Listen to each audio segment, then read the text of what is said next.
வணக்கம். பழகுனர் உரிமம் அதாவது LLR அப்ளை பண்ணணும்னு ஆசைப்படுற நீங்க எல்லாருமே சாலை குறியீடுகள், சிக்னல்கள், சாலை அடையாள குறிகள், அது மட்டும் இல்லாம போக்குவரத்து விதிகளை கட்டாயம் தெரிஞ்சுக்கணும். அப்பதான் அதற்குரிய தேர்வுல சரியா பதிலளிச்சு பழகுனர் உரிமம் அதாவது LLR பெற்று வாகனத்தை சரியா ஓட்ட பழகி வாகனத்தை ஓட்டுவதற்கான டிரைவிங் லைசன்ஸை பெற முடியும். அதற்கான போக்குவரத்து விதிகள் என்னென்னு நம்ம தெரிஞ்சுக்க வேணாமா? அதை தெரிஞ்சுக்க இந்த வீடியோவை கவனமா பாருங்க. சாலையில இது மாதிரி விடுபட்ட வெள்ளைக்கோடுகள் இருந்தா அனுமதி பெற்று வலதுபுறம் வளையலாம், யூ டர்ன் எடுக்கலாம். அதே மாதிரி தேவைப்பட்டா வாகனங்களை முந்தி செல்லலாம். சாலையின் நடுவுல தொடர் வெள்ளைக்கோடுகள் இருந்ததுன்னா வலதுபுறம் வளையக்கூடாது, யூ டர்ன் எடுக்கக்கூடாது, முன்னாடி போற வாகனத்தை முந்தி செல்லக்கூடாது. தொடர் மஞ்சள் கோடு அதாவது உயிர்கோடு, லைஃப் லைன் சொல்லக்கூடிய இந்த மஞ்சள் கோடுகள் இருந்தா கட்டாயமா வலதுபுறம் திரும்பக்கூடாது, கட்டாயமா யூ திருப்பம் செய்யக்கூடாது, அதே போல கட்டாயமா முந்தி செல்லக்கூடாது. மீறினா விபத்து ஏற்படும். அதே போல இரட்டை மஞ்சள் கோடுகள், இந்த மஞ்சள் கோடுகள் தடுப்பு சுவர் போன்றது. இந்த கோடுகள் இருந்தா கட்டாயமா வலதுபுறம் திரும்பக்கூடாது, கட்டாயமா யூ திருப்பம் செய்யக்கூடாது, கட்டாயமா வாகனங்களை முந்தி செல்லக்கூடாது. இந்த மஞ்சள் கோடுகள் இருந்து ஒரு அடி இடைவெளி விட்டுதான் வாகனங்களை ஓட்டணும். மீறினா கட்டாயம் விபத்து ஏற்படும். பாதசாரிகள் கடக்கும் இடம் அதாவது ஜீப்ரா கிராசிங், இந்த பகுதிகளில் சாலையை கடக்கிறவங்க நடந்து போகும்போது வாகனங்களை கட்டாயம் நிறுத்தணும். அதே போல இந்த பகுதிகளில் பாதசாரிகளுக்கு தான் முன்னுரிமை.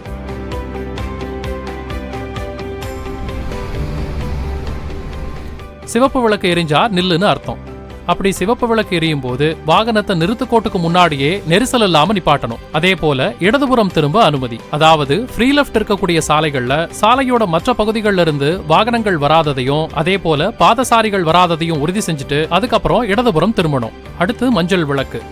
அப்படி மஞ்சள் விளக்கு பச்சை விளக்கு அப்புறமா எரியும் போது வாகனத்தை நிறுத்துக்கோட்டுக்கு முன்னாடியே நிறுத்த தயாராகணும். ஒருவேளை அப்படி மஞ்சள் விளக்கு எரியும் போது நிறுத்துக்கோட்டை தாண்டி போயிட்டோம்னா உடனடியா கடந்து போயிடணும். பச்சை விளக்கு எரிஞ்சா செல்லுன்னு அர்த்தம்.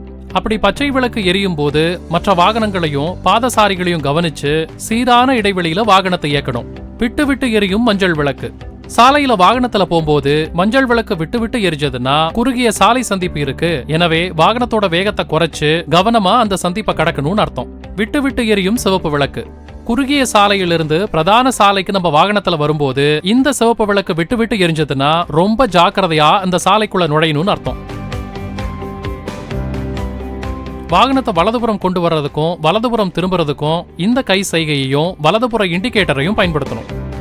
வாகனத்தை இடதுபுறம் கொண்டு வர்றதுக்கும் இடதுபுறம் திருப்புறதுக்கும் இந்த கை சைகையையும் இடதுபுற இண்டிகேட்டரையும் பயன்படுத்தணும்.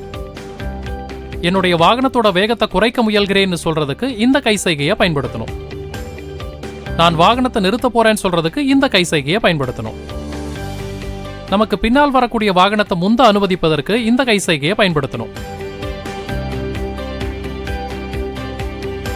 இதுவரைக்கும் சாலையில வாகனத்தை ஓட்டும் போது பின்பற்றப்பட வேண்டிய போக்குவரத்து விதிமுறைகளை பத்தி பார்த்தோம். இனி சாலையில அமைக்கப்பட்டிருக்கக்கூடிய போக்குவரத்து சின்னங்களை பத்தி பார்க்கலாம். அந்த சின்னங்கள் 3 வகைப்படும். சிவப்பு நிற முக்கோண வடிவத்தில் இருந்தா அவை எச்சரிக்கை சின்னங்கள். இதே சிவப்பு நிற வட்ட வடிவத்தில் இருந்தா அவை கட்டாய சின்னங்கள். செவ்வக வடிவத்தில் இருந்தா அவை தகவல் சின்னங்கள். முதல்ல எச்சரிக்கை சின்னங்களை பத்தி பார்ப்போம். சாலை வலதுபுறம் வளைந்து செல்கிறது. சாலை இடதுபுறம் வளைந்து செல்கிறது. வலதுபுற கொண்டை ஊசி வளைவு, இடதுபுற கொண்டை ஊசி வளைவு, வலது தலைகீழ் வளைவு, இடது தலைகீழ் வளைவு. குறுக்கு சாலைகள் வலதுபுறம் கிளைச்சாலை, இடதுபுறம் கிளைச்சாலை. டி சந்திப்பு, எதிரெதிரே சந்திப்பு சாலைகள். ஒய் சந்திப்பு, முன்னால் பிரதான சாலை குறுக்கிடுகிறது.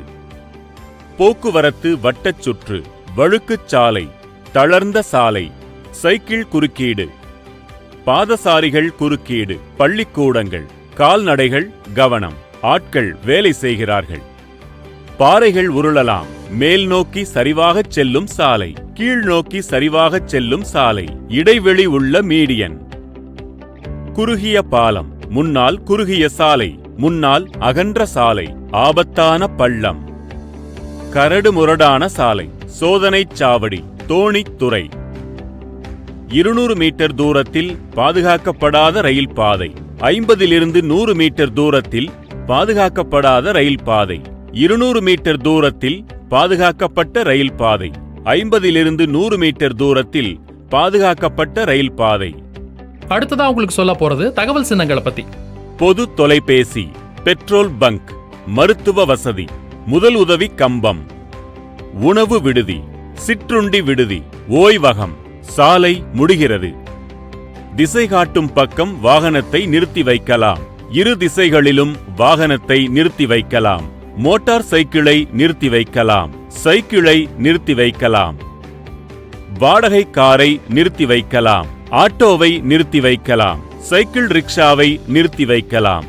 அடுத்து சாலையில வாகனத்துல போகும்போது அனைவரும் கடைபிடிக்க வேண்டிய கட்டாய சின்னங்கள் குறித்து பார்க்கலாம். நிற்கவும். வழி இல்லை. ஒரு வழி பாதை. இரு வழிகளிலும் செல்ல தடை. அனைத்து மோட்டார் வாகனங்களுக்கும் தடை. லாரிகளுக்கு தடை. வலதுபுறம் திரும்ப தடை. இடதுபுறம் திரும்ப தடை. யூ திருப்பம் செய்ய தடை. முந்திச் செல்ல தடை. ஹார்ன் ஒலிக்க தடை. வாகனங்களை நிறுத்தி வைக்க தடை. வழி கொடுக்கவும். மாட்டு வண்டி மற்றும் கைவண்டி செல்ல தடை. மாட்டு வண்டிகள் செல்ல தடை. குதிரை வண்டிகளுக்கு தடை. கை வண்டிகளுக்கு தடை. சைக்கிள்களுக்கு தடை. பாதசாரிகளுக்கு தடை. கட்டுப்பாடு முடிவு. ஓடும் வாகனங்கள் நிற்க நிறுத்தி வைக்க தடை. வேக வரம்பு. அகல வரம்பு. உயர வரம்பு. நீள வரம்பு. எடை வரம்பு. அச்சு எடை வரம்பு. கண்டிப்பாக இடதுபுறம் திரும்பவும். கண்டிப்பாக வலதுபுறம் திரும்பவும். கண்டிப்பாக நேராகச் செல்லவும். கண்டிப்பாக முன் சென்று வலதுபுறம் திரும்பவும். கண்டிப்பாக முன் சென்று இடதுபுறம் திரும்பவும். கண்டிப்பாக நேராக அல்லது வலதுபுறம் திரும்பவும்.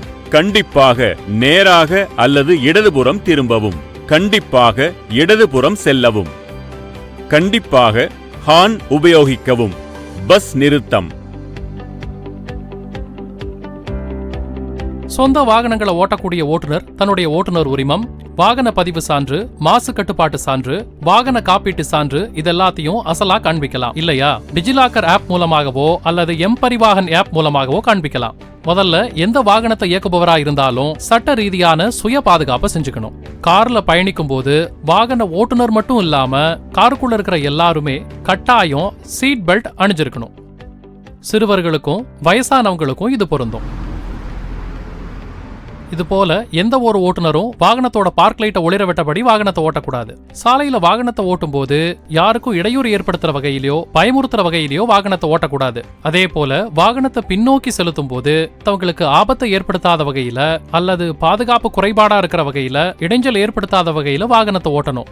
வாகன பதிவெண் பலகை, அதாவது உங்க ரெஜிஸ்ட்ரேஷன் நம்பர் போர்டு இல்லாம எந்த ஒரு வாகனத்தையும் சாலையில ஓட்டக்கூடாது. அப்படி இருக்கக்கூடிய இந்த பலகையில எந்த ஒரு எழுத்துக்களோ படங்களோ சின்னங்களோ இருக்கக்கூடாது. இந்த நம்பர்ஸ் எல்லாம் நல்லா தெளிவா தெரியற மாதிரி இருக்கணும். வாகன ஓட்டுநர் முழுமையான உடல் தகுதி, இயல்பான மனநிலையோட எந்தவித கவனச்சிதறல்களுக்கும் இடமளிக்காம முழுமையான கவனத்தோட எச்சரிக்கையுடனும் வாகனத்தை ஓட்டணும். இது போன்ற சரக்கு வாகனங்கள்ல ஓட்டுநர் இருக்கைக்கு பக்கத்துல அனுமதிக்கப்பட்ட எண்ணிக்கைக்கு மேல யாரும் உட்கார்ந்துட்டு போகக்கூடாது. நீங்க வாகனத்துல பயணிக்கும் போது ஏதாவது பழுது ஏற்பட்டா வாகனத்தோட அவசர கால விளக்குகளை ஒளிர விடணும். போக்குவரத்து வாகனங்களை ஓட்டக்கூடிய ஓட்டுநர் தன்னுடைய ஓட்டுநர் உரிமம், வாகன பதிவு சான்று, மாசு கட்டுப்பாட்டு சான்று, வாகன காப்பீட்டு சான்று, அனுமதி சான்று, தகுதி சான்றையும் மோட்டார் வாகன வரி சான்றையும் அசலாக காண்பிக்கலாம். அல்லது எம்பரிவாகன் ஆப் மூலமாகவோ டிஜிலாக்கர் மூலமாகவோ காண்பிக்கலாம். மோட்டார் சைக்கிள்ல போறவங்க கட்டாயம் தரமான ஹெல்மெட் அணியணும். பின்னாடி யாராவது உட்கார்ந்துட்டு வந்தாங்கன்னா அவங்களும் கட்டாயம் ஹெல்மெட் அணியணும். இந்த ஹெல்மெட் அணியும் போது லூசா அணியாம கரெக்டா அணிஞ்சு கழுத்துப்பட்டைய டைட்டா போடணும். கொஞ்சம் கூட பொறுப்பு இல்லாம ஹெல்மெட் போடாம செல்போன் பேசிட்டு வராரு பாருங்க. நிறுத்துங்க சார், செல்போன் பேசாதீங்க, ஹெல்மெட்டை கரெக்டா போடுங்க. எந்த ஒரு ஓட்டுநரும் எந்த ஒரு தொலைத்தொடர்பு சாதனத்தையும், குறிப்பா இந்த மாதிரி செல்போன் பேசிக்கிட்டே வாகனங்களை ஓட்டுறதை தவிர்க்கணும். வேக தடைகள்ல மெதுவாகவும் முடிந்த அளவுக்கு புதிய சாலைகள்ல சாலையோட இடதுபுறமாகவும் வாகனத்தை ஓட்டுங்க. அடடா, பார்த்து வரக்கூடாதா? ஒன்னும் ஆகல, ஓகே தானே? இந்த மாதிரி விபத்து ஏற்பட்டுச்சுன்னா உடனடியா மருத்துவ உதவியை கொடுத்து காவல்துறையை அழைக்கணும். அது மட்டும் இல்லாம முடிஞ்சா வாகனத்தை ஓரமா நிப்பாட்டணும். விபத்து நடந்த இடத்தையும் வாகனத்தையும் ஒரு போட்டோ எடுத்துக்கோங்க. சாலையில இருசக்கர வாகனங்கள் பழுதாய் நின்னுடுச்சுன்னா டோ பண்ணிட்டு போகக்கூடாது. அதே போல இழுத்து செல்லக்கூடிய 4 சக்கர வாகனங்களுக்கு இடையேயான இடைவெளி 5 மீட்டருக்கும் மிகாமல் இருக்கணும். கொஞ்சம் நிறுத்துங்க. இந்த மாதிரி இருசக்கர வாகனத்துல பயணிக்கிறவங்க அளவுக்கு அதிகமான உயரத்திலேயோ பக்கவாட்டிலேயோ முன்புறமாகவோ பின்புறமாகவோ இந்த மாதிரி நீட்டிட்டு இருக்கிற மாதிரி பொருட்களை கொண்டு போக கூடாது. இதே சரக்கு வாகனமா இருந்தா ஆர்சி புக்ல குறிப்பிட்ட அளவுக்கு அதிகமான எண்ணிக்கையிலயோ அதிகமான உயரத்திலேயோ அதிகமான இடையிலயோ பொருட்களை கொண்டு போக கூடாது. பாதசாரிகள், அதாவது சாலையில நடந்து போறவங்க, சைக்கிள் ஓட்டுறவங்க, குழந்தைங்க, வயசானவங்க, குறிப்பா மாற்றுத்திறனாளிகள், இவங்க மேல அதிக அக்கறையோடையும் ரொம்ப எச்சரிக்கையோடையும் வாகனத்தை ஓட்டணும்.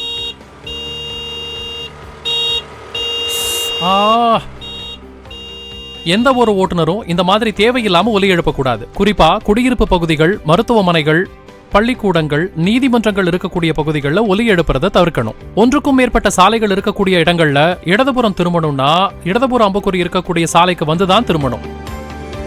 2 சாலைகள் சந்திக்கக்கூடிய இடங்கள்ல பிரதான சாலையில் வரக்கூடிய வாகனங்களுக்கு தான் முன்னுரிமை.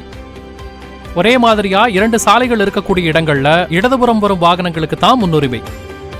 போக்குவரத்து காவலர் அல்லது விளக்கு சின்னங்கள், அதாவது சிக்னல்கள் இல்லாத சாலை சந்திப்புகளில் வலப்புறம் இருந்து வரும் வாகனங்களுக்கு முன்னுரிமை அளிக்க வேண்டும். மாநில அரசால் அமர்த்தப்பட்ட மருத்துவ ஊர்தி, தீயணைப்பு வாகனம், காவல்துறை வாகனம் போன்ற அவசர பணிக்கான வாகனங்களின் ஓட்டுநர்கள் சுழல் விளக்கு ஒளியுடன் சைரனை ஒலிக்கச் செய்து வாகனத்தை ஓட்ட வேண்டும். அத்தகைய சுழல் விளக்கு மற்றும் சைரன் பொருத்தப்பட்ட வாகனங்களுக்கு பிற வாகனங்கள் முன்னுரிமை அளிக்க வேண்டும். முன் செல்லும் வாகனத்திற்கும் நமது வாகனத்திற்கும் இடையில் போதுமான தொலைவு இடைவெளி இருக்க வேண்டும். முன் செல்லும் வாகனம் திடீரென வேகத்தை குறைத்தாலோ நிறுத்தினாலோ நமது வாகனத்தை பாதுகாப்பாக நிறுத்தும் அளவிற்கு இடைவெளி இருக்க வேண்டும். மழை, பனி, புயல் போன்ற தீவிர நிலையில் அதிக அளவிலான இடைவெளி ஏற்படுத்தி ஓட்ட வேண்டும். பாதுகாப்பில்லாத ரயில் பாதைகளை கடக்கும் போது ஓட்டுநர் தனது வாகனத்தை நிறுத்தி தானோ அல்லது வேறு நபரோ ரயில் பாதையின் அருகில் சென்று இருபுறமும் ரயில் வரவில்லை என்பதை உறுதி செய்த பின்னரே ரயில் பாதையை கடக்க வேண்டும். பாதுகாப்பான ரயில் பாதைகளை கடக்கும் போது கேட் மூடும் போதும் மூடிய பின்னும் எந்த வாகனமும் கடந்து செல்லக்கூடாது.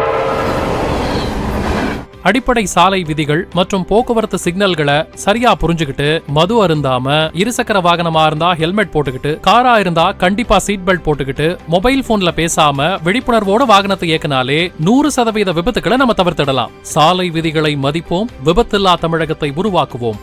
LLR அப்ளை பண்ணியிருக்கிறவங்க எல்லாருக்குமே தமிழ்நாடு அரசின் போக்குவரத்து மற்றும் சாலை பாதுகாப்பு ஆணையரகத்துடைய வாழ்த்துக்கள். வெளியீடு தமிழ்நாடு அரசின் போக்குவரத்து மற்றும் சாலை பாதுகாப்பு ஆணையரகம்.